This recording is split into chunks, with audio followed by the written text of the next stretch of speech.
Ladies and gentlemen, welcome to TLC. No, no, sorry, it's sorry. This right here is just this is not working for me. I think we need a change. In fact, I think we need a big change. And I think that big change is to happen right fucking now. So, out with the old and with the new.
Oh! Ow! Oh! I forgot how hard Brock hits. Hit me so hard he knocked all the hair off. Almost all of it. I think I look better than I did over the last few weeks, ladies and gentlemen. Welcome to TLC. This is the Captain Ron Johnson. Happy Tuesday to everybody. It is a good thing that we waited for all of this madness to settle. It has been a crazy 2 weeks, and we are just getting warmed up. We have finals on top of finals on top of finals on top of finals on top of finals to talk about. And let's get it right down to business. Let's get to the big one, the biggest news of the weekend. Following UFC 199, following the biggest, probably one of the biggest double title fights I have ever seen. Lord, you're going to have to forgive me for this one because there's going to be a lot of shit about to hit the fan. Ladies and gentlemen, it was officially announced last weekend on the UFC pay-per-view that, and it has been confirmed by WWE and by the Sports Courier, no less, UFC 200 just got bigger. So if you have never seen a UFC event ever in your lifetime, you might want to sit here and pay attention to this one because it's going to be huge like a motherfucker. Let me tell you something right here, brother. This is going to be huge.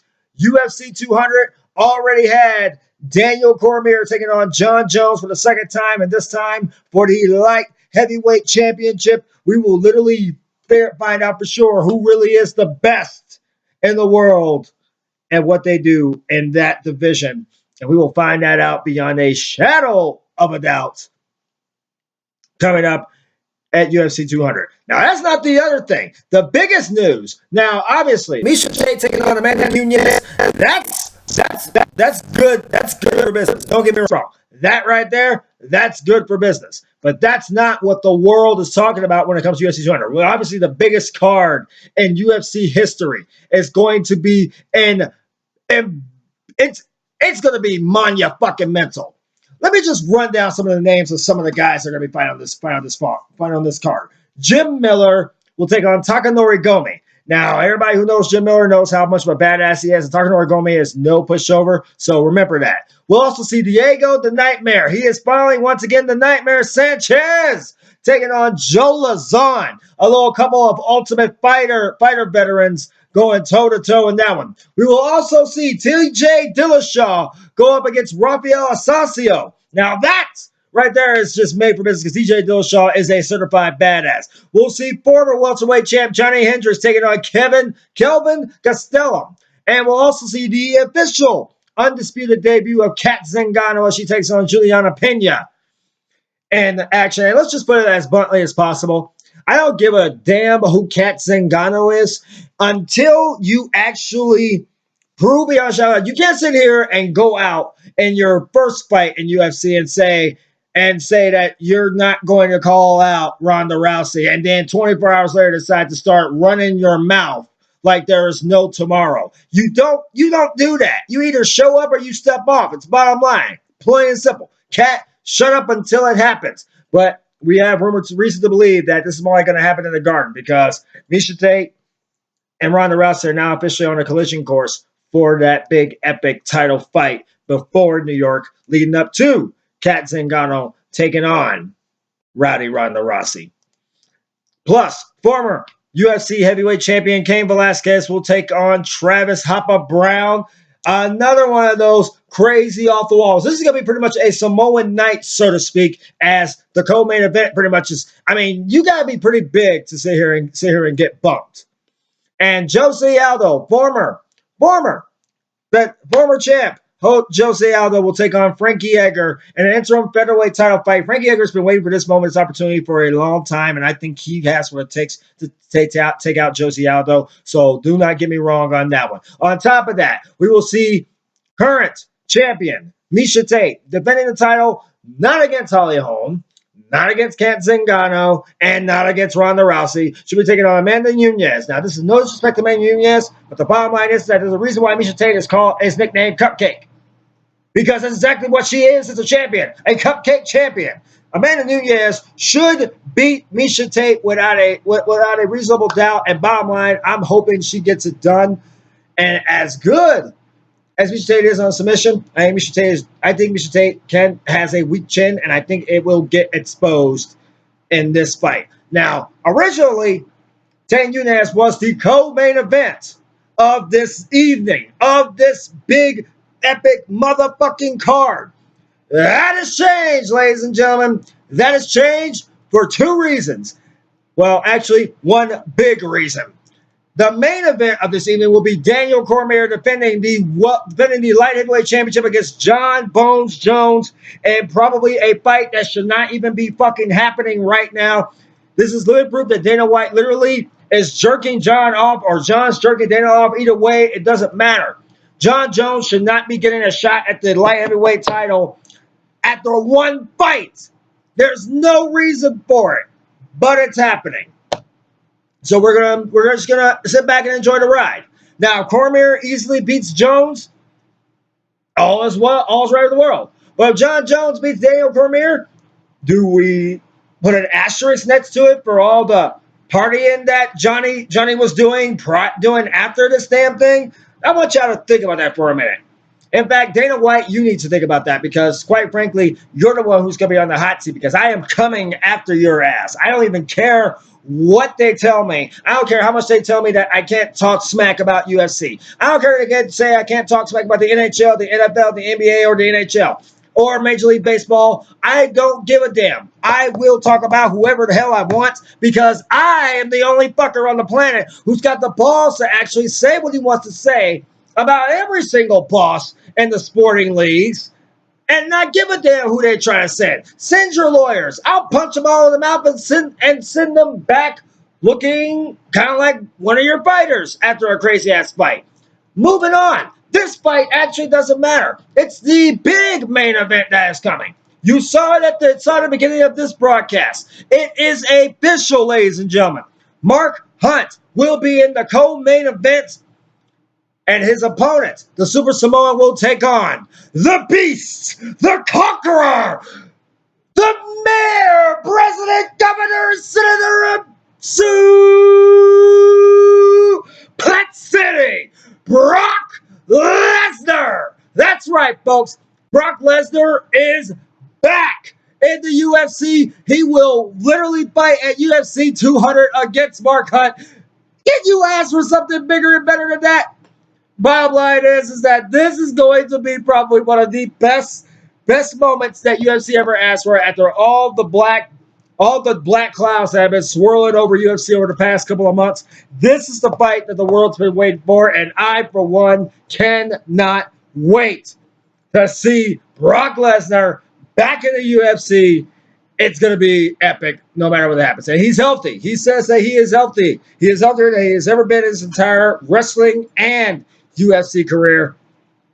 That smells possibly bad news for anybody who gets in the way of that guy. Gonna be awesome to actually see that one. We're gonna move on, folks, because we can talk about UFC all damn day, but we ain't got that kind of time. We do have, however, we have finals.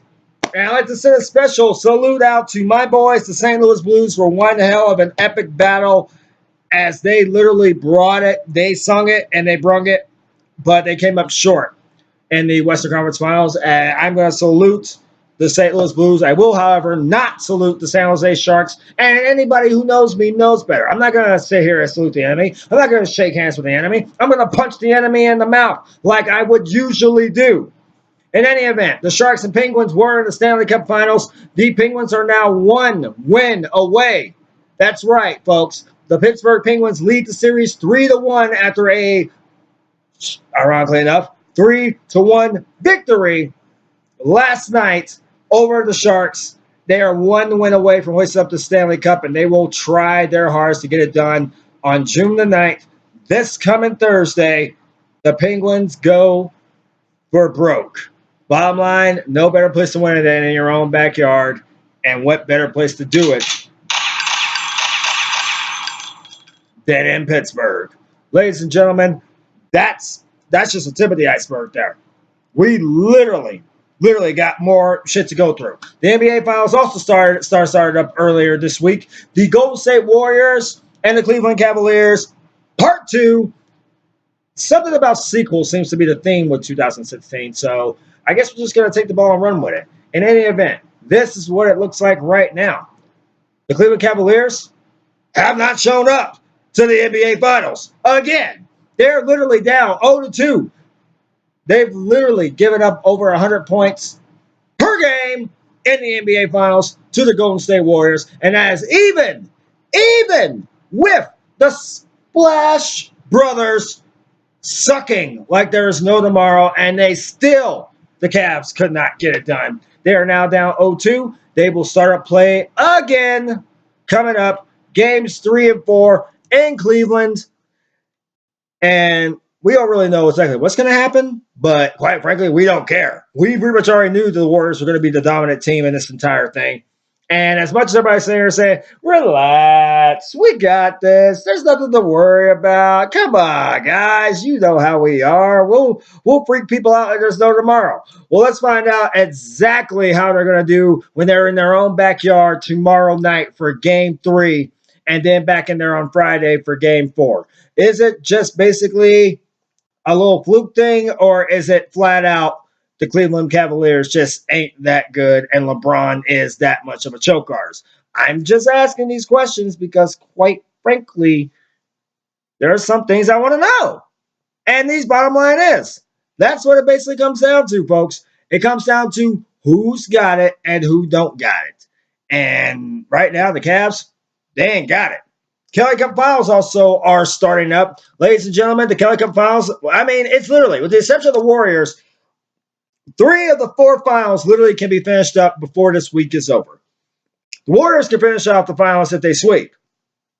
That's pretty much a given. Thanks to some crazy shenanigans that has been indeed going on, and obviously with everything that has been happening, it it's kind of one of these things right now where people just have to sit here and have to wake up and they have to realize sometimes it's better to just take the ball and run with it.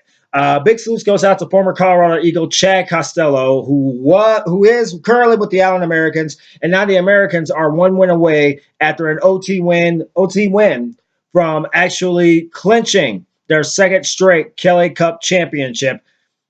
And that's pretty much a big deal because the Americans, this is only their second season. So Thursday, to say at least that Thursday is a big fucking literal big epic night in the world of hockey is an understatement.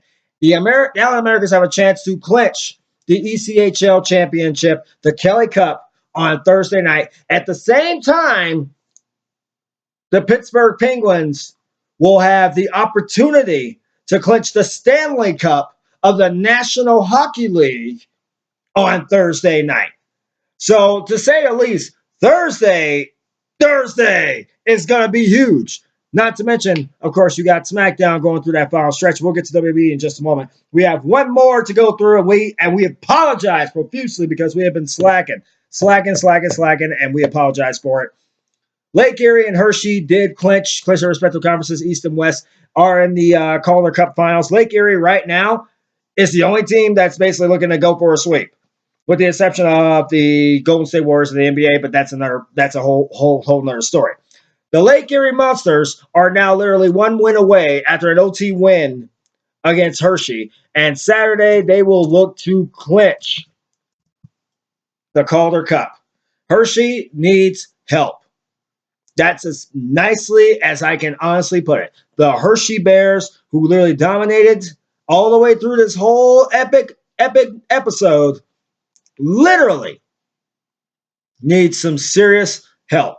And right now, at this very point, that's all they got. When it basically comes down to it, the Hershey Bears are one loss away from getting swept out of the playoffs. And Lake Erie, surprisingly enough, will be at home on Saturday night for a chance to clinch the Calder Cup.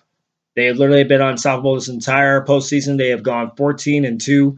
Big congrats out to the Lake Erie Monsters, and definitely that franchise is going to turn some heads when some of those guys get called up to the Columbus Blue Jackets. That's the one good thing I'll say about Columbus, Mr. Jones. Just remember that. Now, let's go to some WWE action. Before we get to the tragic portions of it, we do know that WWE has Money in the Bank coming up. But before Money in the Bank, we have to talk about NXT TakeOver, The End. That's exactly what it's called. Some of the best matches we have seen over the last couple of pay-per-views. NXT TakeOver Dallas, NXT TakeOver London, NXT TakeOver Dan is literally going to take them all and just blow them out of the water. We will have the Revival taking on the American Alpha for the tag team titles in that rematch. We'll have Asuka defending her women's championship against Nia Jax. For the love of God, somebody please make sure Nia Jax does not become champion because she's not ready and she is way too SAWFT soft. The Perfect 10, Ty Dillinger, will take on Andrade Cien Almas. Now, I'm pretty much going to have a few weeks of basically I will literally be able to try my hardest to get that name completely 100% correct. I will definitely do better than Corey fucking Graves because, quite frankly, if anybody needs to get future endeavor to WWE, it shouldn't have been Damian Sandow. It should be Corey Graves. That is your living proof of waste of space. If we wanted a Michael Cole wannabe on the mic, just put Michael Cole on the mic. That's all I'm saying. I digress, though.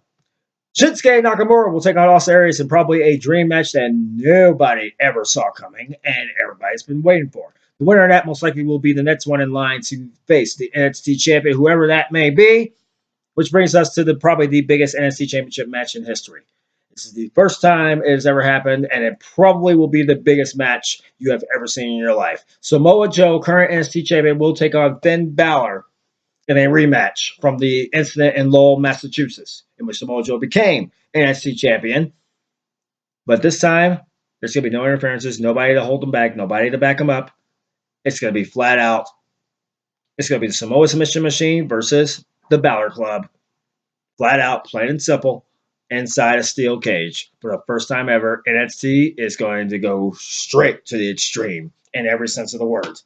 Also, let's say congratulations out to the Rated R Superstar Edge and the Glamazon Beth Phoenix, who welcomed their second child, a baby girl no less, earlier this week. Big congrats goes out to Edge and Beth, and we wish them all the best with their young family. Can't wait to basically be able to head our butts up to Buffalo and see those guys one more time.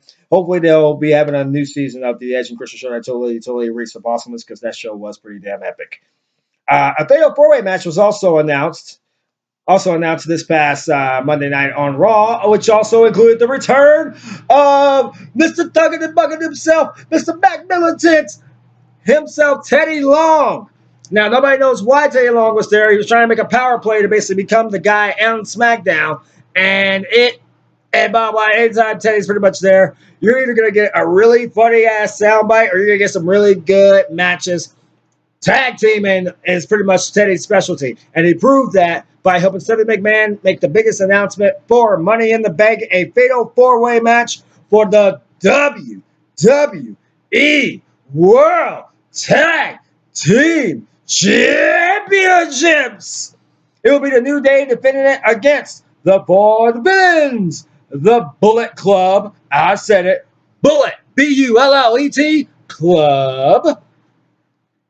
The big bad boys from the Bronx, from New York. Those boys, the realest guys in the room, Enzo and Cass. And it's going to be sweet. At least we got one match to look forward to in regards to Money in the Bank. Should be very interesting. We also have all questions have been officially answered.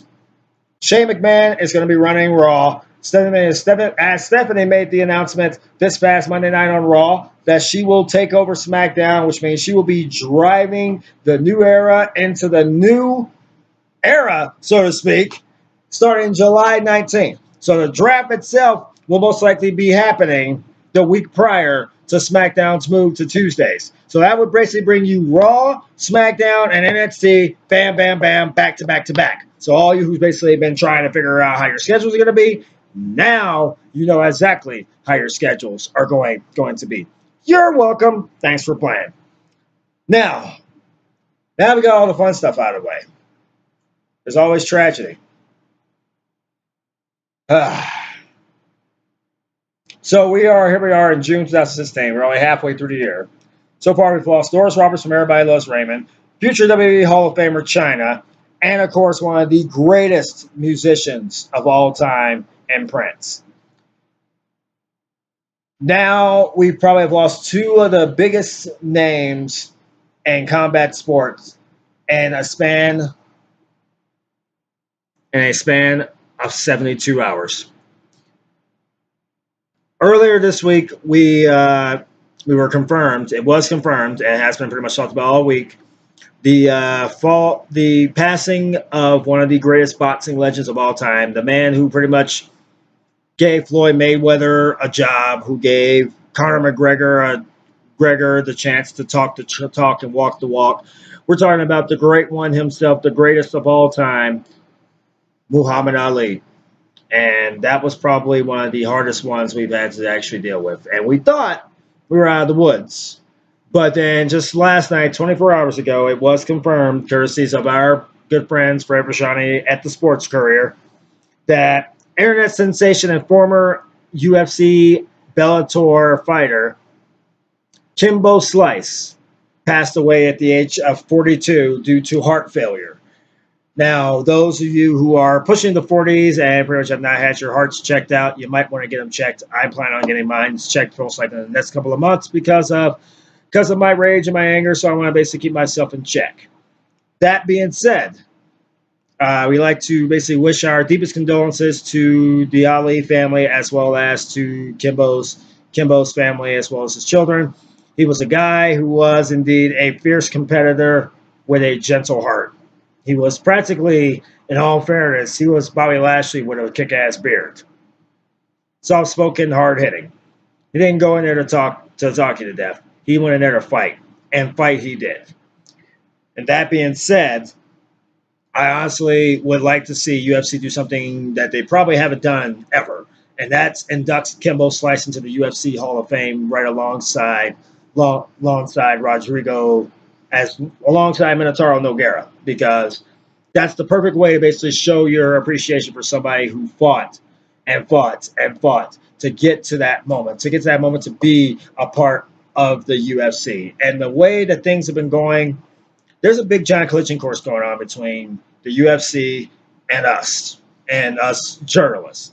Because if UFC is going to continue to have it to the point where basically we can't say anything bad about them, or we can't sit here and actually tell them exactly what we think about them, and if the NFL and the NBA and the WWE and the NHL and Major League Baseball all have a problem with basically the things that we say, then obviously they haven't figured it out by now. It's our voice that people hear.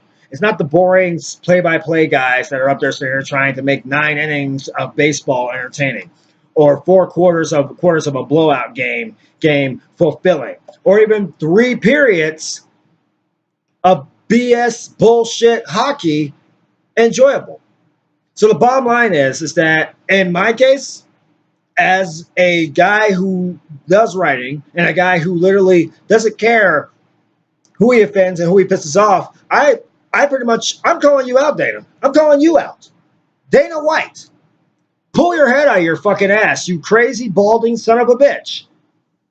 Just because of the fact that Tito Ortiz didn't answer your little challenge, you didn't get a chance to actually step into the octagon and actually fight, well, you don't have to be a dick about it. Sure, you can whine and bitch and moan, but you don't have to be a pussy. Seriously, man. Get your head out of your ass. And I don't even care. Dana White can show up at my front door right now. I'm not even going to give 2 shits. I'm either going to welcome him in and offer him a beer, and we're going to sit down and we're going to hash it out. And I'm probably going to turn on the camera so everybody can sit here and actually see this shit unfold. Or Dana White's just going to continue to do what Dana White does, which is whatever the hell he wants, because he is the guy who pretty much everybody sees on the camera. But then again, everybody knows Dana White's a shenanigans kind of guy. So fuck you, Dana White. That's all I'm saying. I'd rather go watch something big and monumental, like Sparta Combat League. How was that for a segue, right? Is that good? Thank you.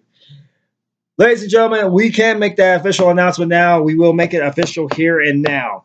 On August the 20th of 2016, at the end of the summer, TLC Colorado, yes, you're about to hear it, TLC returns to Colorado for a special epic presentation featuring the Sparta Combat League. We can't go into details about what role that yours truly and TLC will be playing at this monumental cast, but what we will tell you is that it's all boxing. So if you want something good, all people that sat here and thought that boxing would be dead because of UFC, Sparta Combat League is the one that's proving that basically they're not all about MMA. They are just as much about boxing. And big shots out goes out to the invitation courtesies of my boy, my bra, my homie, Big Rob Wright, or Slim Rob Wright, as we're basically coming to call him now. And big shouts out goes to Jeff Cisneros for all of the great success that he and Rob have basically been able to accomplish. And it's going to be big. If you have never seen a Sparta Combat League show, you don't want to miss this one. August 20th, Budweiser Event Center. We will be there. They will be there. Will you be there? So I'm pretty much going to leave it at that. Tickets are on sale right now. Pick them up at SpartaCombatLeague.com. And, of course, if you need more information, feel free to hit up Sparta Combat League's Facebook page, and we will be doing our best to give out as much information as we can going over the next few weeks prior. We are going to be there for the end of the summer, and we are looking forward to it. So, ladies and gentlemen, it feels good to be back, black, and bald again. This has been the Captain. This has been TLC. We will have ourselves another show coming up later this week. Most likely it'll probably be on Friday. Might happen a little sooner. We're not entirely sure about that one, but we will have the return of, well, DNR, Doug and Reese, later on this week. So stay tuned. It's going to be epic. And to all my real family, my extended family, my close friends, my personal friends, and all the people who basically have shown support for TLC and everything that we've done, I thank you all so much. Season finale is coming up later, either the end of this week or beginning of next week. Either way, We're going to do it after the champions are crowned, and we hope to have some new champions crowned by the end of this week. So, ladies and gentlemen, get ready for it because it's about to be downright biblical up in this bitch. See you guys next time. Love you all. Have yourselves a great day. We'll see you next time.